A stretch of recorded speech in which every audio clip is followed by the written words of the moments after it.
Where I used to be able to do my workout was when the players left the rink. I had time to myself, it was quiet. I love those moments in the rink when no one's around, it's just you, and you can, kind of, plan, think how'd the day go, how'd you do, how did you like I like to assess myself a lot. How were you in front of the team? Did you have moments in practice where you got upset and yelled? Could you handle it better? How was your video presentation? With too many clips, not enough clips, did I hit the right point? So I think those moments of reflection are really important for a leader. I think I found myself on the wrong side of negative too much, stressing the negative and preaching. It's been a little bit too much and too heavy for me. And I'd like to hope that in the second half we've made some strong gains, and if we can make a few additions to our lineup, make us a little stronger, I can find the right side of positive. That's a better way to coach. And I think as a coach, it's easy. We're taught to always critique. Coaches are, I would think, negative by nature. It's our job to find what went wrong and fix it. That's the word I would prefer, but let's be honest. Critical is always what went wrong and how do you do it. So whatever spin that you want to put on it as a coach, but I like the word critical. It's one that I use, critical analysis. I would tell you that I'm a little bit upset with myself because since COVID struck the last year and a half, really, I've gotten out of my workout routine. I had a really good routine going when I was in Lugano and Bolzano. Every day I gave myself an hour in the gym, 4 to 5 times a week, depending on schedule. If it was 4, I was pretty happy with it, and 5 was outstanding, but tried to give myself an hour with, get the music on. I'm a big music buff. I like a lot of different genres of music, so I like to get music going. And when I'm in a bad mood, if you want to change that, put some music on, and I turn pretty quick. So when I get up in the morning, I like to be up early and put the music on and get ready for the day, go over anything that I need to. Coffee, I'm a big coffee guy. I like good coffee. I find that the earlier I'm up, the more prepared I'm up, the better the day goes. We want to make this a playoff team. Are we there? No. We're not there. We're not where we want to be, but we want to move the needle and the standard higher. We want to create a culture of expectation, not a culture of acceptance. We want to have a group that's expecting more from themselves, demanding more from themselves, individually and collectively. To me, that's an important factor, and I think sometimes it's you've got to push that standard. You've got to be hard on it. You've got to let them know where it is, and then our demands have been high. It's been forceful. I think also when you look at that as a coach, sometimes you look at the mountain and you look, wow, we got a long way to go. Sometimes you got to take a deep breath and look behind you and look and say, hey, we've come a long way. I think the biggest thing, the biggest challenges of taking a team, a company, a group, any group that's in a competitive atmosphere, and whether it's business, because business is in a competitive environment, especially in today's changing world. At what point do you stop being hungry and start getting comfortable?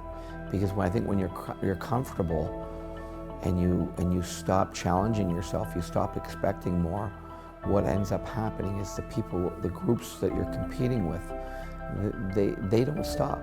They're continuing to get better every day. And if you're not working hard or pushing yourself, those guys are moving ahead of you, those other groups. So I think you have to continue to have a competitive nature. I think for me, one of the things that I try to do is honesty. Instead of going in the coaching room, closing it, and bitching about your players and say, oh, they're not good, I'd rather bring them in and say, hey, listen, I think you're better than this. I think you have more capability, and you don't see it, but I do. And I want you to be better, and I'm going to demand, and I'm going to push you. I think it's driving practice a little bit harder. It's setting expectations. It's trying to be consistent across the board. It's easy just to get on the guys on the 4th and 5th line, but demanding it from your 1st and 2nd line, and your top pairing defenseman and your starting goaltender. I think when players see that there's a consistency in your approach, I think there's a respect level for that too. And then most importantly, on the 4 blue lines, let's make sure our execution is really good. Let's make sure that our communication, call for the pass, okay? And then our passers, be alert and be ready. That's it, let's go. I think the way that I look to teach is twofold. The way that I teach on the ice, I call it whole part, whole teaching. It's a little bit of the way that the teaching system is in North America is you show the whole, this is what we want to do, and then you take small pieces of it, you break it down, and then you bring it back together. And probably much like, you know, in Britain as well, we have a very similar school system. So it's the way that we want to do things on the ice. We want to show the group, this is where we want to get to, but before we get there, let's take a little piece, let's get good at it, let's add another piece, and let's bring the whole thing back together. And when the strength of the individuals is good, then you bring back the group and make it stronger. So you've got to be able to work individually on the ice with players, individually with video, individually, you know, one-on-one mentally with the group too. So our hands are pretty full here. We're trying to move the individuals and the group along collectively in a very fast pace to keep pace with the league. One goal is not enough to win a game. These drills are for you. Okay, so let's go a little harder. I try to be as prepared as I can, go through different scenarios, but I'm also a feel coach. I like to always have an extra drill on the sheet. And if I don't like one, and if I don't like where practice is going, I'll take that out and swing one in. But it's the same in the locker room. I believe in passion and emotion. I believe all emotions and passions are good. It's how you use them. It's funny because I'm an emotional person by nature. I let my emotions come off very easily off of me. It's a strength and it's a weakness. Well, luck favors the prepared. It really does. You know, we talk about working for a bounce, getting a lucky, you know, we've had a little bit of that this year, a lot of that. You know, luck will never favor the people that don't work hard. It'll never favor the people that just hope and pray. 9 out of 10 times, the teams that work hard tend to find the bounce. I don't pick my spots very well. I'm a very straight ahead, this is what it is, this is the demands, and if it's on my, you know, I'm getting better as I get more mature, I like to say, you know, I'm still maturing. I think like most men, we like to think at 30 we've grown up, but we haven't, we're still boys at heart. But at the end of the day, like I think that I'm learning to pick my battles a little bit better. Listen, it's practice too. You have to create a culture where you want to try things. Like the one thing about hockey, you will never have the perfect hockey game. We will never have it because there's intrinsic factors that are always working against. I think the coach plays many roles. You know, whether it's, you know, like one thing I do try to look at, and you know, you make mistakes. You get on a guy pretty hard, and you know, you get at him. You never want to make it personal. You never want to say something that you can't. You know, you cross a line and you take back. But you want to make sure that you're challenging. You know, people. First of all, I'm a huge believer that everyone's personalities and mental makeup is different. There are players that you can get on loudly and bark at and yell at, and they're going to respond. You know, they have that adrenaline, you know, influx. There's players that you do that and you can just break them down and you can lose them. And you have to understand, you know, one of the things that I try to do in public is I will criticize our team, but I never want to be very critical of an individual in public. When I want to be critical is one-on-one in the locker room. I want to, you know, I want to be honest, and I want to come at them, and I want them to understand, you know, where I'm coming from. But I also believe, like as a father, I try to treat people how I would want my sons treated. I have a lot of trust, especially in the group that I have right now.